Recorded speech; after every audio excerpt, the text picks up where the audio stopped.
So hello and welcome everyone, this is Shohan and today we are back with another video. तो I no काफ़ी समय से मैंने कोई वीडियो नहीं अपलोड कर रखी, लाइक ऑलमोस्ट 5-6 दिन हो गए होंगे। तो एक्चुअली मैं मुझे थोड़ा फीवर वगैरह हो गया था एंड मेरी भी ग्रुप 2 के एग्जाम्स है, तो बस मैं थोड़ा हेक्टिक चल रहा था। बट ठीक है, अब मेरे पास थोड़ा सा टाइम है एंड ये वीडियो देखो यार, मैं सीधा टॉपिक पे आता हूँ। लास्ट मंथ आते आते जिनका भले फर्स्ट अटेम्प्ट होगा, जिनके ज़्यादा अटेम्प्ट हो रहे होंगे, लाइक जिनका फर्स्ट अटेम्प्ट होता है वो इस टाइम तक एग्जॉस्ट हो जाता है, और जिनके अटेम्प्ट्स होते हैं उनको लगता है मुझे सब आता है। ठीक है, एंड ये मंथ क्या, अब कोई पढ़ ही नहीं रहा है। लाइक सब सब वही, मुझे भी टेलीग्राम पे मैसेजेस आए कि पढ़ने का मन नहीं कर रहा है, क्या करूँ। देखो यार, पढ़ने का मन तो कैसे ही करेगा। नहीं, मन तो देखो, मन करने वाले कुछ 30-40% महान लोग हैं, जो कि बहुत अच्छी चीज़ है, जिनकी इच्छा होती है पढ़ने की। बट इन जनरल शायद आपकी इच्छा ना हो रही हो इस टाइम पे।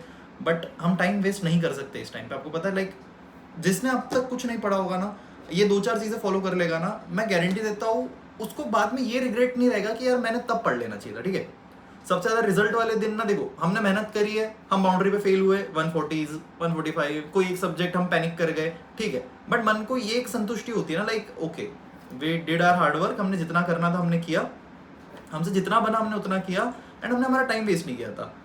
बट इफ़ यू फेल्ड, ठीक है, and then you are blaming कि भाई यार तब पढ़ लेना चाहिए था यार, मैं ये कर सकता था, I could have done that, ये वो, तब कोई मतलब नहीं है ना। ठीक है, तो अब आपको क्या, किन मेजर चीज़ों का ध्यान देना है। ठीक है, सबसे पहले इस टाइम पे आपको कुछ भी नया मटेरियल नहीं उठाना है। ठीक है, आप लॉ में अगर थ्योरी सब्जेक्ट पढ़ रहे हो, ठीक है, लॉ जैसा थ्योरी सब्जेक्ट या ऑडिट जैसा जो भी है, तो आपको उन जिस नोट्स को आपने क्लासेस के टाइम पे फॉलो किया था, जिस नोट से आपने फर्स्ट रिवीजन करी थी, आपको सेकंड रिवीजन भी उसी से करनी होगी। ठीक है, एंड सेकंड मैं यही कहूँगा कि अभी भी 30 दिन है, ठीक है, ऑलमोस्ट 25 डेज बच रहे हैं आपके पास में।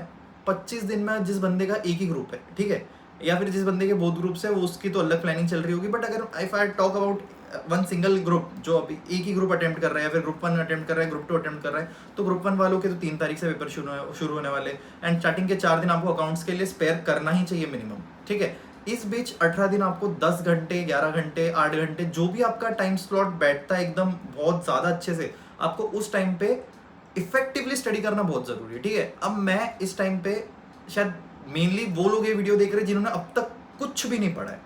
ठीक है, तो मैं आपको दिलासा तो नहीं दे सकता कि आपने बहुत अच्छा काम किया, ठीक है, आपने अभी तक पढ़ लेना चाहिए था। बट अगर आपने अभी भी कुछ नहीं पढ़ा है, तो अभी अटेम्प्ट स्किप करना या उम्मीद छोड़ना, ये मैं नहीं प्रेफर, मतलब वो करूंगा। मुझे 2-3 लोगों का मैसेज आया कि यार मेरा इतना नहीं हुआ, तो अटेम्प्ट देके क्या करूंगा, मैं अटेम्प्ट स्किप कर देता हूँ। क्यों अटेम्प्ट स्किप कर रहे हैं, तूने फॉर्म तो भर दिया है।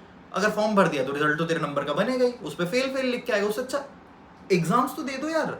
ठीक है, अभी ये टारगेट लेके चलो ना कि 25 डेज में मुझे जितना लाइक मतलब प्रेशर लेके पढ़ना है, या फिर मेरे को थोड़ा सा खुद को अपने कंफर्ट जोन से बाहर जाना पड़ रहा है, तो जाओ भाई, उस टाइम पे कोई दिक्कत नहीं है। बट अगर आप अटेम्प्ट स्किप कर दोगे, फिर लीनियंसी आ जाएगी कि अभी सितंबर को तो बहुत टाइम में काम करता हूँ मैं, सोच नहीं भाई, आपको एक स्केड्यूल फॉलो करना पड़ेगा। दूसरी मेन चीज, अगर आप रात को पढ़ते हो तो आपको रात को ही पढ़ना है, अगर आप दिन को पढ़ते हो तो आपको दिन में ही पढ़ना है। लेकिन 15 दिन पहले से जो मैं करता था, जैसे मैं भी रात को पढ़ता था, बट मैंने 15 दिन पहले से काइंड ऑफ जल्दी उठना शुरू कर दिया था, ताकि मैं 2 से 5 बजे के टाइम पे मैं एक्टिव रहूँ। जो हमारा मेन एग्जाम वाला टाइम होता है ना, उस टाइम पे हमें एक्टिव रहना बेहद ज़्यादा जरूरी है। ठीक है, वरना फिर क्या होगा, आप एग्जाम के टाइम पे उस टाइम पे आपको बहुत ज़्यादा नींद आ रही है, ये चीज़ का ध्यान रखना। फिर दूसरा है RTP and MTP for May 26। ठीक है, टैक्स जैसे सब्जेक्ट में, और अकाउंट्स की तो चलो ठीक है, आरटीपी कर लेना एएस के लिए। बट जैसे कि अकाउंट्स हो गया, टैक्स हो गया, टैक्सेशन के लिए मेनली आरटीपी जरूर करके जाना है यार। देखो आरटीपी में वो लोग अमेंडमेंट्स कवर करते हैं, ठीक है, let it be of GST और डायरेक्ट टैक्स। बट आपको इस टाइम पे आरटीपी करना इतना ज़्यादा लाइक हेल्पफुल हो जाएगा ना, क्योंकि आप मेनली फिर सारी चीज़ें कवर कर लूंगी उसमें। ठीक है, एंड आपको फिर कुछ नया या फिर कुछ यूनिक अगर दिख रहा होगा, तो आप वहाँ से टैकल कर सकते हो। एंड मैंडेटरी 1 मॉक टेस्ट, ठीक है, भले ही आप ये आईसीआई का MTP 1 या MTP 2 दे दो, पर एक मॉक टेस्ट आपको देना पड़ेगा यार। देखो, क्योंकि आप जब मॉक टेस्ट दोगे ना, तो उसमें आपको 1.5 डेज में क्या करना है वो फॉलो करते आएगा। लाइक वहाँ पे प्रॉपर आपको 1.5 डेज की प्रैक्टिस करनी है। ठीक है, इट इज लिटरली प्रैक्टिस, क्योंकि जो भी ये पहली बार एग्जाम्स दे रहा है इंटर के, और बोथ ग्रुप्स दे रहा होगा सिंगल ग्रुप, वो उतना पीरियड इतना एग्जॉस्टिंग हो जाएगा, आप सोच भी नहीं सकते। क्योंकि आप घर होंगे, ठीक है, आपने अकाउंट से पेपर के बाद घर आए, आपने कुछ खाया पिया, रात हो गई, अगले दिन एक दिन है तुम्हारे पास सिर्फ लॉ के एंटायर चैप्टर्स कवर करने के लिए। तो अभी से अगर आप प्रैक्टिस करोगे ना कि अच्छा अभी तो मैंने दिन में 2 चैप्टर पढ़ लिए, बहुत कर लिया भाई, बहुत कर लिया, इससे ज़्यादा तो नहीं कर सकता। बट भैया तुमको दिन में 15 चैप्टर्स भी पढ़ने होंगे एक टाइम पे, तो उस चीज़ की अभी से आदत डालना बहुत ज़्यादा ज़रूरी है, ठीक है। एंड अब मेनली मैं उनके लिए बात करता हूँ जिसने अभी तक कुछ भी नहीं पढ़ा, उसके पीओवी से, कि वो जो पढ़ रहा है उसको कुछ याद नहीं है, या फिर उसको अप्रोच ही नहीं पता, वो 1 महीने से सिर्फ टाइम पास कर रहा है, ठीक है। अब तुम पागल तो हो गए हो अगर तुमने 1 महीने से कुछ नहीं पढ़ा, ठीक है। बट अगर अभी भी आपको ऐसा लग रहा है ना कि मैं क्या सबसे पहले उठाऊं, तो मैंने एबीसी एनालिसिस अपलोड कर रखा है ग्रुप 1 के तीनों सब्जेक्ट्स का। टाइम परमिट करा तो मैं ग्रुप 2 का भी अपलोड कर दूंगा। कमेंट्स में बताना जिसको भी ग्रुप 2 के लिए चाहिए ABC analysis. And ABC analysis की प्लेलिस्ट मेरे चैनल पे मैंने डाल रखी है, एंड उस पर काफ़ी अच्छा रिस्पॉन्स है क्योंकि सबको हेल्प हो रही है, ठीक है। सेकंड, मैं टेलीग्राम पे जो स्टडी सेशंस लेता हूँ, आप वहाँ पे बिंदास ज्वाइन हो सकते हो, ठीक है। मतलब study sessions in the sense कि हम सब बैठते हैं, ठीक है, मैं एक मीटिंग की लिंक प्रोवाइड करता हूँ, एंड सब अपना कैमरा ऑन करके अपना माइक्रोफोन बंद करके शांति से as a virtual library they all study, कि भाई अगर नहीं पढ़ के हो रहा है तो सामने वाले को देख के तो हम पढ़ लेंगे, ठीक है। ये वाली चीज़ फॉलो कर सकते हो आप। मेरा टेलीग्राम की जो लिंक है वो तो डिस्क्रिप्शन में ही, तो वहाँ से मेरा टेलीग्राम चैनल ज्वाइन कर लो। एंड इस टाइम पे बहुत ज़्यादा डिस्कशन करना बंद कर दो, ठीक है।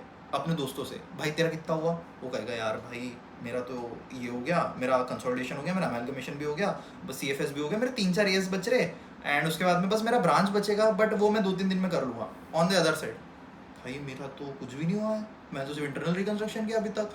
वो चीज़ तुम्हें और दिक्कत देगी, ठीक है। तो कंपैरिजन इस टाइम पे बिल्कुल मत करना, ये तुम्हारी एक जर्नी है, ठीक है। You don't have to compete किसी और से कि उसका क्या हुआ, उसका कितना हुआ, आपका कितना हुआ वो मैटर करता है, ठीक है। एंड थोड़ा अपने मम्मी पापा की एक ऐसी फोटो रखो, ठीक है, लैपटॉप पे, ताकि भाई जब भी मन ना करे पढ़ने का, उनको देख के कम से कम चलो इनके लिए तो पढ़ना ही पड़ेगा, हमें आगे भी, आगे ना पीछे तो पढ़ना ही है उनके लिए, ठीक है। And stay away from distractions, ठीक है। मैं अभी भी कह रहा हूँ, इफ़ यू आर, मतलब आप, ठीक है, आप कोई रिलेशनशिप में होंगे, या फिर आपके कोई ऐसे बहुत ही अच्छा संबंध होगा जिनके भी साथ में, या आपके फ्रेंड्स ग्रुप होगा जो बहुत ज़्यादा फन करता है, आप इनसे प्लीज़ थोड़ा सा, मतलब मैं डिस्टेंस रहने नहीं बोल रहा, बस उनसे थोड़ा टाइम मांग लो यार। उसके बाद तो फिर तुम्हारे पास 1-1.5 महीना है, तब करना जो करना है बहुत ज़्यादा अच्छे से, ठीक है। बट अभी इस टाइम पे हमें टाइम पूरा डिवोट करना है हमारी मेन चीज़ों को, क्योंकि अगर आपका माइंड स्टेबल रहेगा ना तो आप पढ़ पाओगे। ये बहुत बेसिक क्राइटेरिया है। अगर किसी के घर में कोई प्रॉब्लम चल रही है, किसी के कुछ रिलेशनशिप में कुछ प्रॉब्लम चल रही है, वो चीज़ें will literally affect you in your exams and in your preparation, क्योंकि हमारे पास टाइम लिमिटेड है और हम दिन भर उन फालतू चीज़ों के बारे में नहीं सोच सकते। सो आपको ये सारी चीज़ें फॉलो करनी है। आपको कोई भी पर्सनल क्वेरी लगती है, ठीक है, कि मुझे लाइक सब्जेक्ट रिलेटेड कुछ पूछना है या फिर मैं क्या करूँ, आप बिंदास मुझे टेलीग्राम पे डीएम कर सकते हो। And I will just hope कि आप सब क्लियर कर जाओ इस बार आपका एग्जाम्स। मैं अभी भी कह रहा हूँ, अभी भी टाइम है हमारे पास में, ठीक है। You just need to follow ABC analysis for subjects, ठीक है। 1 mock test for each subject. अभी अगर बहुत बर्डन फील हो रहा है, मैं वो नहीं कह रहा, बट अगर बोथ ग्रुप आपको लग रहा है नहीं हो पाएगा, मुझे एक ही ग्रुप अच्छे से करना है, तो बिंदास आप किसी एक ग्रुप पे फोकस करो। एंड कोई नया स्टडी मटेरियल नहीं उठाएंगे और कोई नए टॉपिक्स नहीं उठाएंगे। अभी हमको स्ट्रेंथ को स्ट्रेंथ बनाना है और वीकनेस को थोड़ा सा अच्छा करके पासिंग नंबर लायक मार्क्स चाहिए, ठीक है। तो मैं कुछ भी हर बार कहता हूँ, छोड़ने नहीं बोल रहा, बट अगर आपकी हालत इतनी खराब है तो आप एक बार मेरी वीडियोस देखना, आपको सब समझ में आ जाएगा कि मुझे पहले क्या उठाना है, ठीक है। सो बस इतना ही। Best of luck for your exams. बढ़िया अच्छे से अभी बचे हुए टाइम को इतना इफेक्टिवली यूटिलाइज करो ना कि बाद में कोई रिग्रेट नहीं है, ठीक है। सो या best of luck. Make sure you subscribe my channel. 300 होने वाले यार, टू कुछ 284 समथिंग सब्सक्राइबर्स है, तो बस मेरे 300 करवा दो एंड मेरा टेलीग्राम चैनल ज्वाइन कर लो, ठीक है। So stay tuned, bye bye.